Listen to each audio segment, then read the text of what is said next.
You learned an entire language from scratch. You figured out that objects still exist when nobody is looking at them. You went from a horizontal potato to a walking, talking person. And you remember precisely none of it. Somewhere back there is the most dramatic transformation any human being ever undergoes. Your brain has it filed under nothing. Ask anyone for their earliest memory and you get something from age 3 or 4.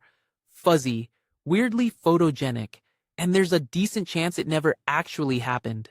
But here's the part that makes this a genuine mystery. Baby, you had a working memory.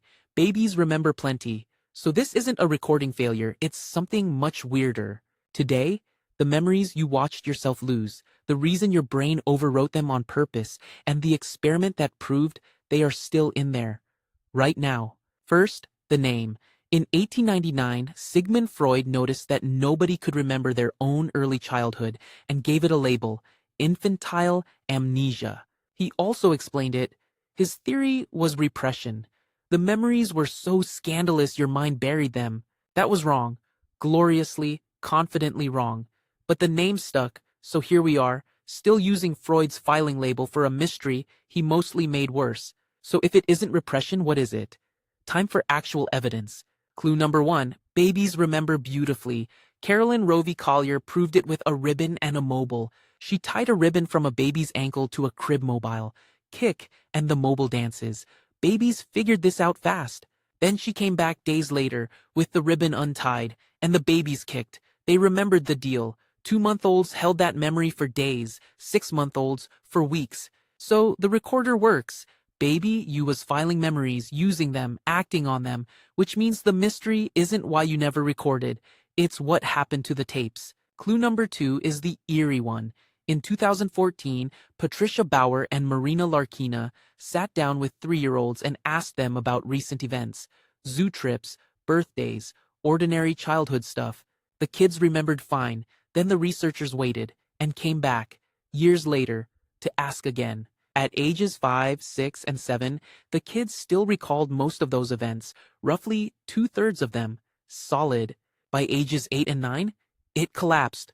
About a third left. Same kids, same events. The memories just walked out. Sit with that. Those memories existed at 5. Researchers wrote them down, and then, over the next few years, they were deleted while the kid was still standing there. You did not fail to save the file. You saved it, kept it for years, and then your brain quietly hit delete around age 7, which means somewhere out there right now, a 6-year-old is holding the last surviving copy of their own 3rd birthday. And in about 2 years, nobody on earth will have it. You felt the aftermath of this.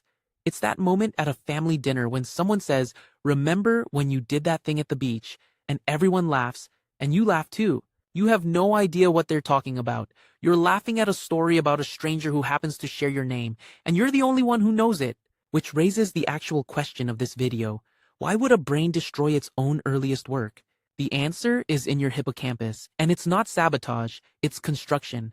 Your infant brain is not a finished machine. It's a building site. New neurons are being born at a rate you will never match again.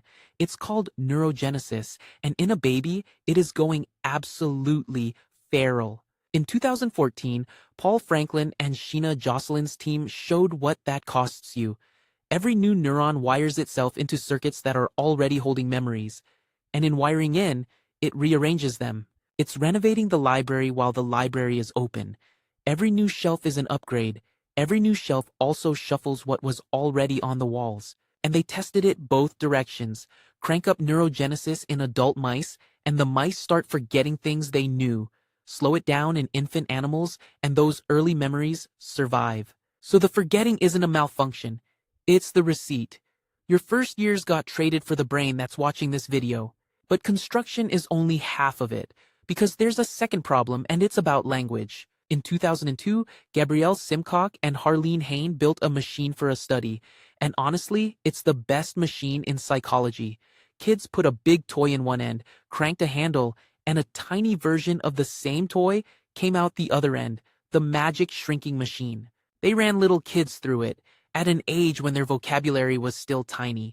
Then, they waited, sometimes a year, until those same kids could talk properly, and asked them to describe the machine. They couldn't. Not really.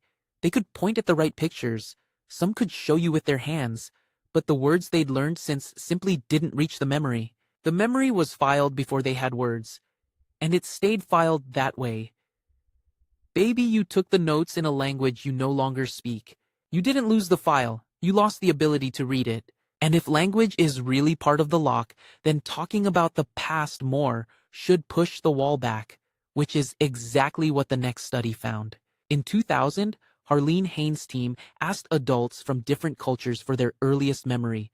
Most groups landed around age 3.5, but Maori adults, on average, reached back to about 2.5, a full year further than anyone else. The researchers linked it to a culture with a strong tradition of telling the past out loud, in detail, with kids present. More stories told earlier about smaller things. So the wall isn't in a fixed spot.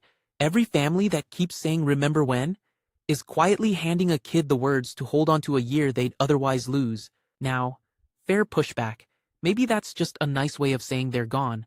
A file you can't open and a file that doesn't exist look identical from where you're standing. So, in 2018, Axel Guskjolen and the Frankland and Jocelyn labs went and checked.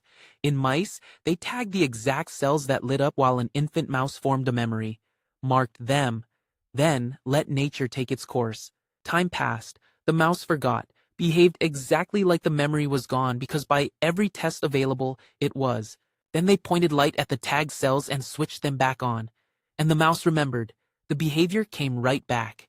The memory was never deleted. It was sitting there the whole time, disconnected from the doorbell, not shredded, just unreachable. That's mice, and mice are not you, so hold it loosely. But it reframes the whole thing. Your first years may not be missing. They may just be a room with no handle on your side.